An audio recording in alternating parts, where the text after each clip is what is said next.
മഖ്ബറയിൽ ചെന്നാൽ പിന്നീട് നമ്മൾ ചെയ്യുന്ന ഒരു പുണ്യകർമ്മമാണ്, അല്ലേ, അവിടെ ചെയ്യുന്ന കാര്യമാണ് ബറക്കത്തെടുക്കുക എന്നത്. ആ ബറക്കത്തെടുക്കൽ ശിർക്കാണ്, കുഫ്റാണ് എന്ന് സാധാരണഗതിയിൽ പറയാറുണ്ട്. ഇമാം ഇബ്നുൽ ഹാജ് തന്റെ കിതാബുൽ മദ്ഖലിൽ രേഖപ്പെടുത്തി വെച്ചത് നമുക്ക് കാണാൻ കഴിയും. മഹാനവറുകൾ പറഞ്ഞു, വമാ സാലന്നാസു യതബറകൂന, ജനങ്ങളെല്ലാവരുമായിരുന്നു യതബറകൂന. നോക്കൂ നിങ്ങൾ, മിനൽ വമാ സാലന്നാസു മിനൽ ഉലമാഇ വൽ അകാബിരി കാബിറൻ അൻ കാബിരിൻ മശ്രിഖൻ വ മഗ്രിബൻ യതബറകൂന ബിസിയാറത്തി ഖുബൂരിഹിം.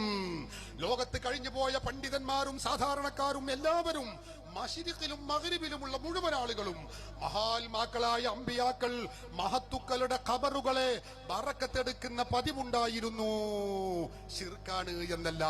എന്തിനധികം ചെന്ന് ആവശ്യത്തെ അസ്നൽ മതാലിബ് എന്ന് ഇമാം ഇബ്നു ഹജർ അൽ ഹൈതമി തന്റെ അസ്നൽ മതാലിബ് ഫി സിലത്തിൽ അഖാരിബ് എന്ന ഈ ഗ്രന്ഥത്തിന്റെ 206-ാമത്തെ പേജിൽ രേഖപ്പെടുത്തി വെച്ചത് കാണാം. ബഹുമാനപ്പെട്ട ശാഫിഈ ഇമാം റളിയല്ലാഹു അൻഹു പറയുകയാണ്, വകാന ശാഫിഈ ഇമാമുനാ റളിയല്ലാഹു അൻഹു യഖൂൽ, മഹാനവറുകൾ പറയാറുണ്ട്, ഖബറു മൂസൽ കാളിം, സയ്യിദുനാ മൂസൽ കാളിം തങ്ങളുടെ ഖബർ അത്റിയാഖുൽ മുജറബു, ആവശ്യ പൂർത്തീകരണത്തിനുള്ള സിദ്ധൌഷധമാണ്. ഉദ്ദേശം പൂർത്തിയാവണോ, മഹാത്മാക്കളുടെ മഖ്ബറകൾ, അതെ, മൂസൽ കാളിം ഹബീബായ നബി തങ്ങളുടെ പൗത്ര പരമ്പരയിൽപ്പെട്ടവരല്ലേ.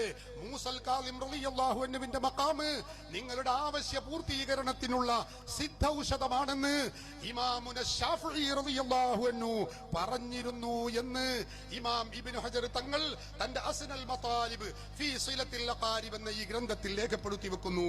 ഞാൻ അവസാനിപ്പിക്കുകയാണ്. മഹാത്മാക്കളുടെ മഖ്ബറയിൽ ചെന്നാൽ സുന്നികൾ ചെയ്യുന്ന തവസ്സുലുകൾ, സുന്നികൾ ചെയ്യുന്ന ശഫാഅത്ത് ചോദ്യം, സുന്നികൾ ചെയ്യുന്ന ഇസ്തിഗാസ, സഹോദരങ്ങളെ, ഇതൊക്കെ സ്വഹാബത്ത് പഠിപ്പിച്ചതാണ്, താബിഉകൾ പഠിപ്പിച്ചതാണ്, അയിമ്മത്തുകൾ പഠിപ്പിച്ചതാണ്. 100 കിതാബുകൾ എനിക്ക് നിന്നിടത്ത് നിന്ന് ഉദ്ധരിക്കാൻ കഴിയും. സമയക്കുറവ് കൊണ്ട് ഞാൻ അവസാനിപ്പിക്കുന്നു.